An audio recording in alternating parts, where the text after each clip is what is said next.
Y entonces esta pregunta puede quedar sin una respuesta. Esta noche, por la gracia de Dios, tenemos el Nuevo Testamento abierto y tenemos la enseñanza del camino de salvación, la respuesta a esta pregunta: ¿quién os ha enseñado a huir de la ira venidera? Por supuesto, el Evangelio responde. Tenemos alguien que puede hacer que nosotros huyamos de la ira venidera. Y muchos de nosotros, quizás la mayoría de los que estamos en este salón, hemos encontrado, o más bien hemos sido encontrados por aquel que con toda seguridad nos librará de la ira venidera. Ahora bien, ¿qué se necesita para escapar de la ira venidera? ¿Qué necesita hacer una persona para huir de la ira venidera? En el Evangelio de Mateo, capítulo 3, en el capítulo 3, versículo 8, Juan les dijo a aquellas personas que se estaban bautizando, les dijo: haced pues frutos dignos de arrepentimiento. Y este es el primer paso: evidenciar el verdadero arrepentimiento. Arrepentimiento quiere decir cambio de mentalidad. Muchas personas tienen una idea fija respecto a la eternidad, respecto a lo que viene después, respecto a este mundo, al pecado, al cielo, al infierno. Tienen su propia idea. Pero aquí Dios llama al arrepentimiento, al cambio de mentalidad. Cuán equivocado está una persona que piensa y confía en sus propias obras, en sus propios méritos, pensando que al fin de cuentas sí o sí irá al cielo porque Dios es bueno, porque, bueno, todos somos malos y porque al final no hicimos cosas fatales. Todos pecamos, nuestros pecados son pequeñitos, son insignificantes. Cada quien tiene sus propias ideas. Y aquí Dios llama al arrepentimiento, al cambio de mentalidad, a reconocer que estás equivocado, porque un ser humano jamás podrá ir por sus propios esfuerzos a los cielos. La palabra de Dios dice que el ser humano es pecador. Todos, por cuanto todos pecaron y están destituidos de la gloria de Dios. Todos. Nadie busca a Dios. No hay justo ni siquiera uno. Esta es la realidad del ser humano. Está perdido, está alejado de Dios, está sepultado bajo la montaña de pecados e iniquidades que ha cometido desde su niñez, desde su juventud, hasta la fecha que está viviendo. Y por lo tanto su pecado exige, clama a la justicia de Dios para que caiga definitivamente la ira de Dios por causa de sus pecados. Dios pide un cambio de mentalidad.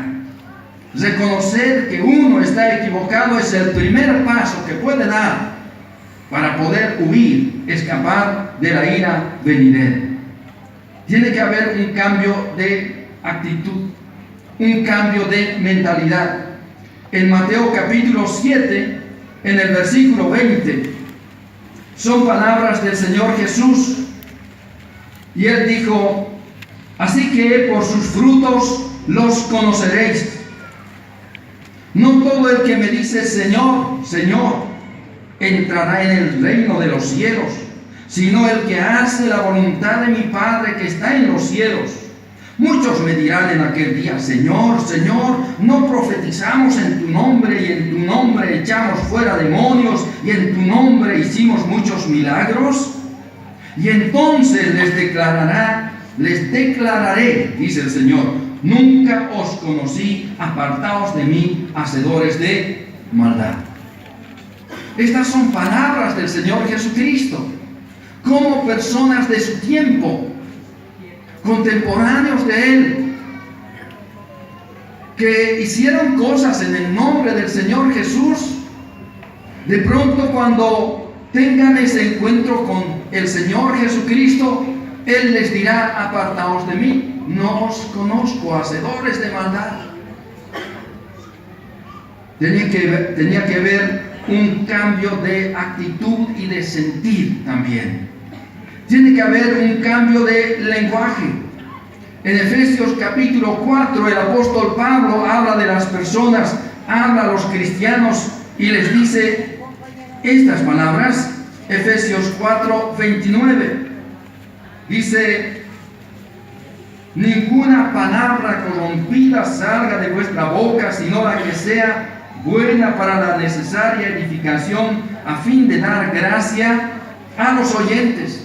El hablar tiene que cambiar, el sentir tiene que cambiar, el andar también tiene que cambiar.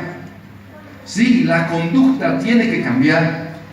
El apóstol Pablo otra vez dice en 2 Corintios 5, 17: de modo que si alguno está en Cristo, nueva criatura es.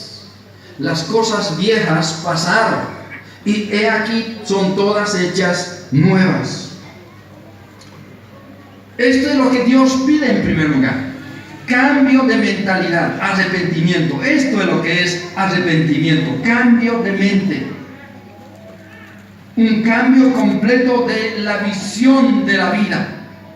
Toda persona piensa que es buenita delante de Dios, buena, intachable. Pero dice que Dios conoce el corazón, la mente, los pensamientos, las intenciones del corazón. Y no hay cosa escondida ante la palabra de Dios que no pueda ser vista. Dios conoce lo más profundo de tu ser. El salmista decía: antes que la palabra llegue a la lengua, a la boca, tú ya la conoces. Desde lejos has examinado, dice, mi andar y mi reposo, y no hay cosa creada que no esté a la vista de Dios. Dios quiere cambios de mente, de pensamiento, de sentimientos, de conducta. Dios quiere un cambio total. Y lo que dijo Juan a aquellas personas que se estaban bautizando, les dijo que deberían evidenciar su verdadero arrepentimiento. Es que la palabra del Señor dice: no queriendo que ninguno perezca, sino que todos procedan al arrepentimiento. De verdad, Dios espera cambios de la persona, que reconozca que está equivocada y que no hay camino que lleve a Dios aparte del Señor Jesucristo. Él dijo: yo soy el camino, la verdad y la vida. Nadie viene al Padre sino por mí.